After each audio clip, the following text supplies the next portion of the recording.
Hello बच्चों, let's read this question. The question say that a small sphere rolled down without slipping from the top of track in a vertical plane. The track has an elevated section and a horizontal part. The horizontal part is 1 meter above the ground level and top of the track is 2.4 meter above the ground. Find the distance on the ground with respect to point B, which is vertically below the end of the track as shown in the figure, where the sphere lands.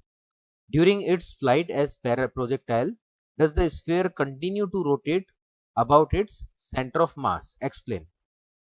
1987 में question 7 mark का पूछा गया था.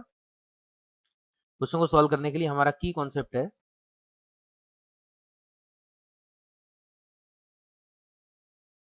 That ये जो sphere है यहाँ पर रोल हो रहा है, तो रोलिंग में यहाँ पर इसके दोनों मोशन होंगे, इसका रोटेशन भी होगा और लीनियर मोशन भी होगा. तो यहाँ पर जो हम काइनेटिक एनर्जी यूज में लेंगे उसमें रोटेशनल प्लस ट्रांसलेशनल दोनों काइनेटिक एनर्जी यूज आएगी. यहाँ पर अगर हम हाइट देखें जैसे डायग्राम गिवन है, तो ये जो हाइट है यहाँ पर क्वेश्चन में बोला गया है 1 मीटर. यहाँ पर ये है 1 मीटर. तो इस लेवल तक आने के लिए जो ऊपर ये हाइट हमारे पास अवेलेबल है, ये हो गई इधर 1.4 मीटर. तो स्फीयर 1.4 मीटर नीचे यहाँ पर मूव कर रहा है. तो इस पॉइंट को हम ए ले लेते हैं और इस पॉइंट को बोल देते हैं बी. यहाँ नाम मेंशन किया हुआ है डी और ए. तो डी और ए पॉइंट पर हम कैलकुलेशन करेंगे.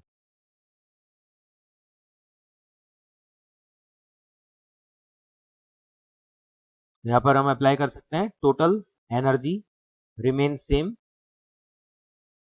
क्योंकि फ्रिक्शन एयर रेजिस्टेंस प्रेजेंट है नहीं यहाँ पर. तो delta U plus delta K will be equal to 0.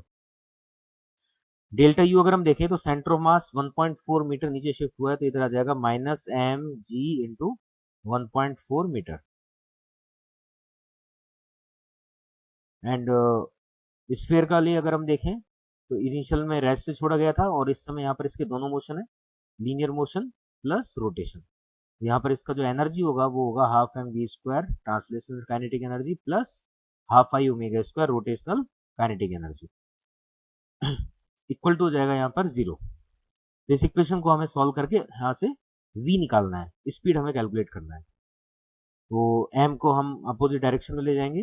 I है यहाँ पर मोमेंट ऑफ इनर्शिया. क्वेश्चन में स्फीयर दिया हुआ है तो स्फीयर के लिए हो जाएगा एक्सेस के अबाउट 2/5 mr स्क्वायर. और क्योंकि यहाँ पर रोलिंग है तो ओमेगा इक्वल टू हम लिख सकते हैं v/r. इस टाइप से सॉल्व करेंगे तो ये फॉर्मूला थोड़ा मॉडिफाई हो जाएगा. Half M V square plus half 2/5 mr square into V square upon R square. से आर स्क्वायर हो गया कैंसिल आउट, इक्वल टू इधर आ जाएगा M G into 1.4 metre.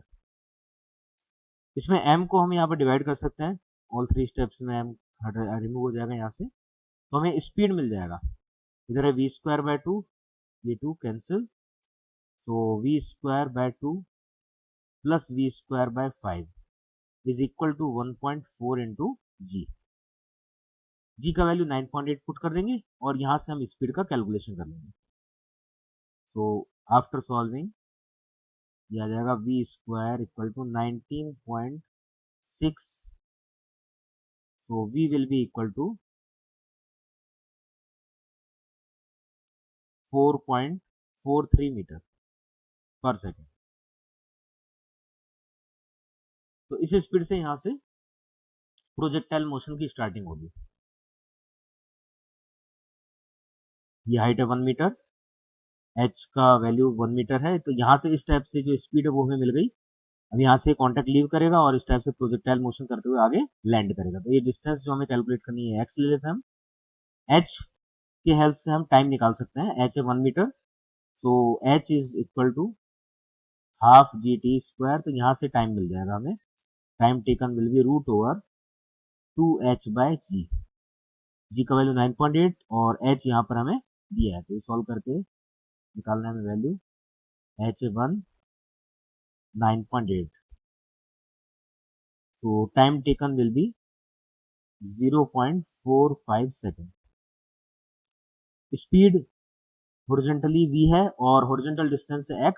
Time निकल ही चुका है तो हॉरिजॉन्टल डिस्टेंस हो जाएगा x equal to speed into time. तो स्पीड है 4.43 और टाइम 0.45। यहां से सॉल्व करके x का वैल्यू हमें मिल जाएगा 2 मीटर। तो 2 मीटर डिस्टेंस पर ये जो स्फीयर है ये यहाँ पर लैंड करेगा। अब अगर इसका मोशन को हम मोशन के बारे में बात करें, during its flight of projectile does the sphere continue to rotate about its center of mass. तो यहाँ पर जब इसका ये जो मोशन हो रहा है, इस मोशन में स्फीयर के सेंटर पे mg लग रहा है। तो जब ये हवा में रहेगा उस समय mg लगेगा सेंटर पे, और सेंटर पे अगर फोर्स लग रहा है तो उसके कारण टॉर्क होगा जीरो, कोई टॉर्क यहाँ पर वो प्रोड्यूस नहीं करेगा। तो इसका मतलब एंगुलर मोमेंटम रिमेन सेम। जो उसका एंगुलर मोमेंटम है जैसा पहले था वैसा ही अब बना रहेगा। एल पर कोई फर्क नहीं पड़ेगा, तो यहाँ पर हम लिख सकते हैं yes, centre of mass similar way से मूव करता रहेगा, कंटिन्यू रोटेट करेगा। Hope you understand it well. Best of luck.